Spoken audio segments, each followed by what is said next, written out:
Bonjour et bienvenue dans mon journal de lecture. Aujourd'hui, chaque geste compte. Manifeste contre l'impuissance publique de Dominique Bourg et Johan Chapoutot.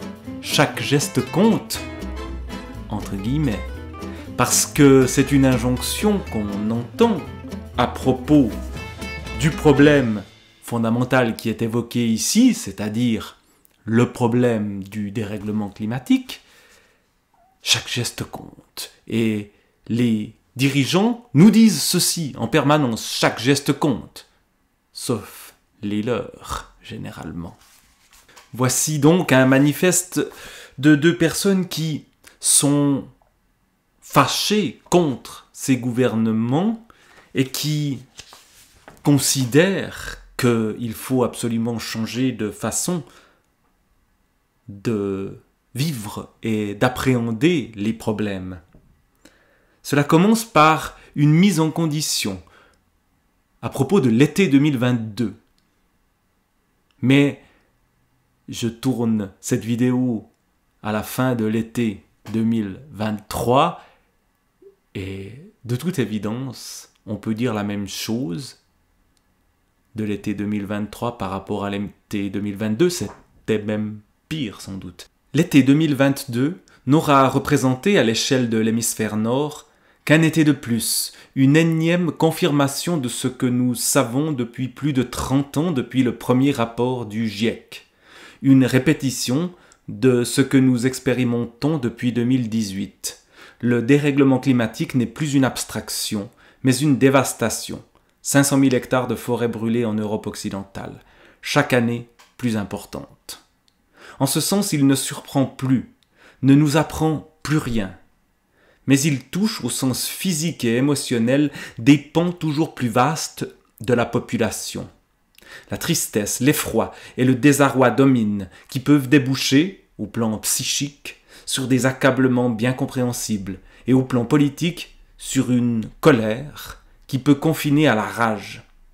Cependant, la violence et la récurrence des événements extrêmes de l'été boréal 2022, mais on pourrait écrire 2023, parce qu'elles renforcent et amplifient ceux des dernières années, affolent les scientifiques du climat. Ces événements s'apparentent plus à ce qu'on attendait autour de 2050, avec une température moyenne de plus de 2 degrés par rapport aux températures pré-industrielles, qu'à une élévation de 1,1 degré, la température moyenne d'aujourd'hui.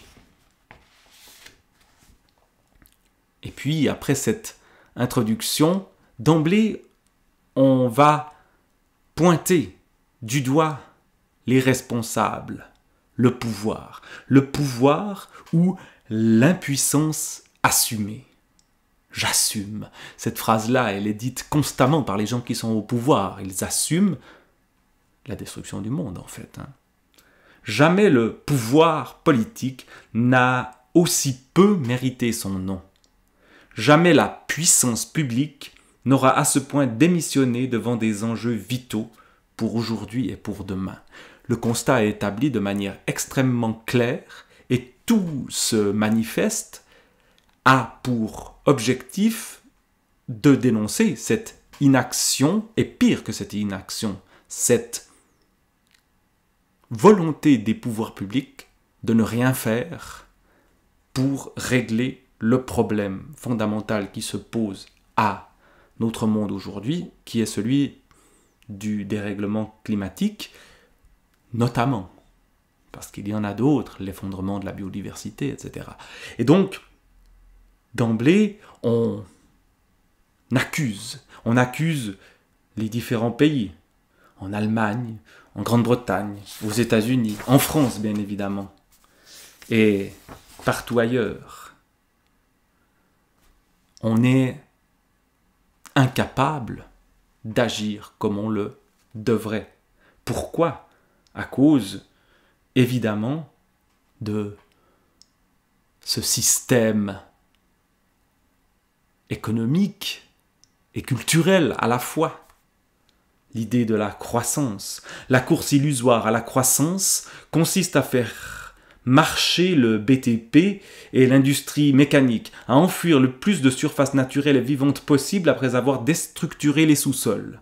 Croire à la croissance, c'est en effet artificialiser les sols de manière irréversible. Voilà ce que c'est que la croissance. Et évidemment, c'est totalement le contraire de ce que le dérèglement climatique nous impose de faire. La logique du profit permanent et de la consommation sans fin ni frein est celle de l'homogénéisation infinie du monde, réduit à un simple espace-plan, celui de l'alignement des enseignes, de l'aplanissement des surfaces par les bulldozers qui préparent le terrain pour l'entrepôt, du remembrement agricole qui arrache les haies, comble les mares, détruit les chemins creux pour permettre la circulation sans entrave des machines. Un monde dans lequel on n'a pas envie de vivre, et pourtant on nous le présente comme le monde du progrès, le monde désirable. Or, nos désirs sont manipulés par les tenants de la croissance qui sont au pouvoir.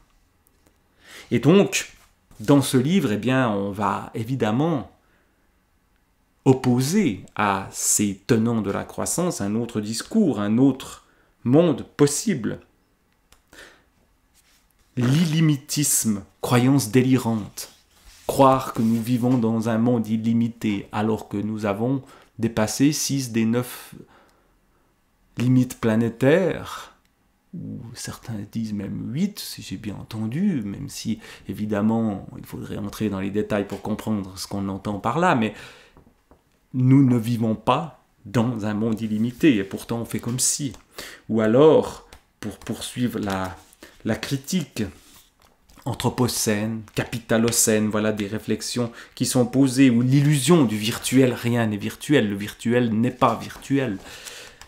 Et donc, le délire des autorités qui se présentent sous l'apparence de la raison et du discours raisonnable, du discours de bon sens, alors qu'il est complètement délirant, eh bien, c'est ce qui nous empêche d'agir, c'est-à-dire que nous entendons ceux qui sont censés être raisonnables tenir des discours totalement irréalistes par rapport à la réelle situation du monde, c'est-à-dire cette situation qui est totalement catastrophique. C'est aussi ce que les auteurs appellent l'extrême centre au niveau politique. Alors dans une analyse politique assez franco-française, où le centre, Macron, s'allie avec l'extrême droite, ou en tout cas ne fait rien pour empêcher l'extrême droite de diffuser ses idées et parfois même de les appliquer. Et donc, voilà des considérations qui, moi qui ne suis pas français, me concernent un peu moins, mais mine de rien, ça pose des questions. Du devoir d'action des États. Ils pourraient faire des choses, et c'est aussi ceci qui est mis en avant dans ce manifeste. Ça n'est pas qu'il est totalement impossible d'agir, mais agir impliquerait des actions claires.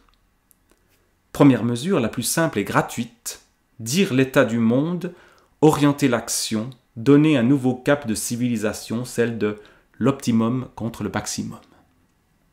Évidemment, on ne fait pas ça. Évidemment, dire l'état du monde, c'est sortir du déni. Or, le déni est pratique. Et la plupart des gens restent dans le déni, même s'ils constatent le réchauffement climatique, ils ne le prennent pas vraiment au sérieux. Il s'agirait par exemple de cesser l'utilisation des moteurs à essence. Voilà une mesure qui devrait être prise et qui ne l'est pas, ou qui l'est à échelle dans quelques, je ne sais pas combien de dizaines d'années, mais seulement pour les voitures et pas pour les avions, etc. Donc on est dans une manière de réagir qui est extrêmement limitée et au fond qui relativise ce qui n'est pas à relativiser. Alors les citoyens, face à ceci, que doivent-ils faire? faire confiance à leurs autorités, ça n'est plus possible. Que faire face à la violence assumée du déni et du saccage? Rappelons que le pouvoir, des guillemets sont ici, est délégué et consenti à des institutions et à des représentants en vertu du contrat social. Ce contrat social stipule que je renonce à une liberté absolue pour vivre dans un espace politique qui assure ma survie et ma vie, ainsi que celle de toutes et de tous. Dès lors que la survie des membres de la société n'est plus assurée, que la réduction de l'habitabilité de la terre est même organisée et promue, le contrat social est rompu et chacun recouvre sa liberté naturelle. La démonstration se trouve chez tous ces philosophes et juristes contractualistes qui, de Hobbes à Rousseau, en passant par Locke, ont accouché de nos constitutions et institutions. L'État dispose d'un monopole de la violence physique si et seulement s'il respecte scrupuleusement ce contrat. Or, il ne le respecte pas. Donc, il s'agit bel et bien de désobéir. La désobéissance civile, dans ce cas-là, est nécessaire. Voilà ce à quoi pousse ce livre-là. Parce que ce qui se passe au fond, c'est que dans ce déni des autorités et dans cette inaction, il y a au fond une forme de séparatisme qui a lieu. Des élites qui peuvent croire se sauver du réchauffement climatique. Seulement elles.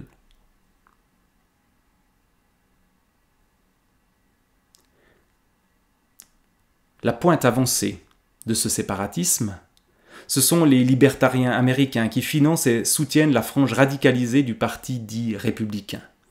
Un compagnon de la première heure d'Elon Musk, le financier Peter Thiel, investit déjà dans des îles artificielles réservées aux super riches où aucune norme ne viendra faire obstacle à la loi du plus fort et du plus bête, aucune fiscalité, aucune règle sociale ou sanitaire, aucune solidarité, aucune régulation concernant les armes à feu. Il s'agit de préparer la survie de quelques-uns dans le contexte d'un désastre assumé comme inévitable, long before we go to Mars, annonce la communication de ce projet appelé seasteading. Ceux qui peuvent se l'offrir vont vivre sur des cités flottantes, seul recours technique après la dévastation des terres. Ceux qui n'ont pas le pied marin préfèrent la construction de bunkers de luxe dont la sécurisation interroge. Comment s'assurer de la loyauté des miliciens armés chargés de les garder au moment de l'effondrement? Tout est imaginé, des colliers électriques pour les hommes de main à la construction des gardes-manger en cas d'atteinte aux propriétaires. Nous sommes en pleine dystopie pour cinéma de série Z. L'étape d'après, pour ceux qui fantasment encore le pays de cocagne, c'est Mars. Mais pour quelques élus seulement, le darwinisme social est lui aussi pleinement assumé. Laissez-nous jouir et détruire, adaptez-vous comme vous le pouvez, et regardez-nous préparer notre fuite, notre grand sauve-qui-peut océanique puis spatial. Ce délire-là qui assume le coût écologique exorbitant de vols spatiaux Potemkin, ainsi que la privatisation du ciel, est financé à coups de millions de dollars dans un « Après moi le déluge » 2.0 effarant. Les logiques à l'œuvre sont claires. Technophilie, déni, culte de l'argent et de la liberté, entre guillemets liberté évidemment, darwinisme social. Si certains ne voient pas aussi loin que Mars, ils peuvent être tentés par le laisser-faire et le laisser-aller qui est une de leurs marques, de jouer la politique du pire, celle de la dégradation des conditions de vie, d'une protestation sociale de plus en plus massive suivie d'une répression accrue. Bref, un durcissement croissant de la logique néolibérale, atomisation de la société et protection des profits et patrimoines de quelques-uns par une force publique, entre guillemets, de fait privatisée, qui confie la gestion des externalités négatives, en italique, à la police et à l'armée. À l'instar de celles et ceux qui, sur les plateaux de télévision, se font les messagers du fossile, on a affaire ici à de véritables forcenés, qui ne peuvent être amenés à la raison ou du moins à un comportement raisonnable que par la contrainte réglementaire et légale.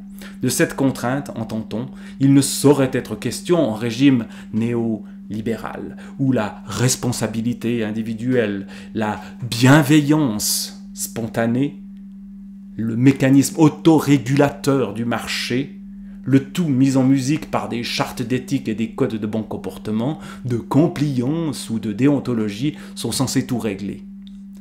À la hard law de la contrainte d'État, on préférera une soft law, molle et dufteuse, qui ne sera bien entendu jamais respectée. Dans un univers social en dérégulation accélérée depuis le triomphe du néolibéralisme aux États-Unis et en Grande-Bretagne au début des années 1980, aucune barrière n'est opposée à tous ces passagers clandestins qui jouissent de la société sans vouloir en payer le prix. De l'évasion fiscale à l'arrosage des golfs, en passant par l'abolition de l'ISF, l'impôt sur la fortune, il y a une continuité cristalline et dévastatrice. Le refus de la contrainte est difficile à faire entendre à une société qui, par décret, a été confinée, parfois totalement, pendant de longs mois à l'occasion d'une pandémie récente. Par rapport à la Covid-19, les dimensions de la catastrophe géoclimatique sont incommensurables. La contrainte la plus dure s'impose déjà à toutes celles et ceux qui perdent leur lieu de vie dans les incendies et leurs maisons dont les murs, placés sur des sols argileux en voie de dessiccation, se fondent quand elles ne sont pas emportées par des crues dévastatrices. Sans parler de ceux qui perdent leur santé, voire leur vie, dans des agglomérations rendues inhabitables par la pollution de l'air et la canicule. Parler d'écologie punitive, opposée par les éléments de langage dominants à l'écologie des solutions, n'a aucun sens. La punition est déjà là, dans l'enfer des chaleurs extrêmes, des sécheresses récurrentes, dans la disparition de la vie. Et donc, que faire? La démocratie est dévastée elle aussi, nous dit Johann Chapoutot et nous dit aussi Dominique Bourg. Il y a un cynisme de la part des autorités. Il y a quelques personnes qui crient dans le désert. Il y a le secrétaire général de l'ONU, M. Gutiérrez, qui crie comme une espèce de Cassandre et qui prédit l'avenir, mais que personne n'écoute, et le GIEC derrière et tout ça, et les gouvernants qui font semblant d'agir, qui parlent de climat sans en parler, et surtout sans agir véritablement. La démocratie dévastée elle aussi. Face à ce cynisme et à cette malhonnêteté, un nombre croissant de citoyens se trouvent démunis, en réelle souffrance intellectuelle et morale. Parce que le danger, c'est qu'on soit totalement dans le renoncement. La terreur que l'on peut légitimement éprouver face à l'emballement des processus climatiques est un affect à prendre au sérieux. Il conduit à une neurasthénie, à une dépression massivement constatée, notamment chez les jeunes générations. La destruction des lieux de vie, des patrimoines naturels et humains, des conditions même de l'habitabilité de la Terre, est une réalité qui conduit au recroquevillement et au retrait. Cette souffrance massive est en soi inacceptable. Elle a de surcroît un coût humain et social terrible. Combien de renoncements, de démissions, d'abandon de postes chez les plus sensibles et les plus éclairés de nos contemporains, dont l'activité dans les domaines de l'éducation, du soin, de l'intelligence en général, fait tenir le lien social. La terreur peut également se traduire en un autre affect, une colère immense, salutaire, productrice d'actions politiques, si tant est que les institutions le permettent et que le débat public ne soit pas saturé par les discours de ceux qui croient avoir tout intérêt au statu quo. Dans le cas contraire, le verrouillage des institutions et des canaux d'expression peut conduire à une rage incontrôlable, source de violence et de malheur pour tous, sauf à parier sur le succès d'une révolution que, face à la malhonnêteté d'un pouvoir veule qui abîme la démocratie, beaucoup peuvent désormais légitimement souhaiter. Par manque d'imagination et d'empathie, par leur bêtise et leur inculture, par leur incapacité à projeter et se projeter, par leur cynisme et leur médiocrité, nos gouvernants, et là il y a des guillemets, à gouvernants, sabotent un régime démocratique déjà fragile et abîmé. Leur rôle serait de servir l'intérêt général et non de voler au secours des intérêts particuliers qui les financent, qui les conseillent et les influencent. Voilà une charge extrêmement dure face à nos gouvernants, et pourtant totalement légitime à l'heure actuelle. Mais on voit bien que c'est mal parti, que les gens continuent à voter pour ces gouvernements-là, ceux qui continuent à aller voter. Et que donc une révolte de plus en plus violente, sans doute, va naître. L'écologie actuelle, que certains blâment en disant « oulala, c'est terrible, ils se collent les mains sur les routes, c'est un scandale », elle reste extrêmement bon enfant, extrêmement gentille face à la violence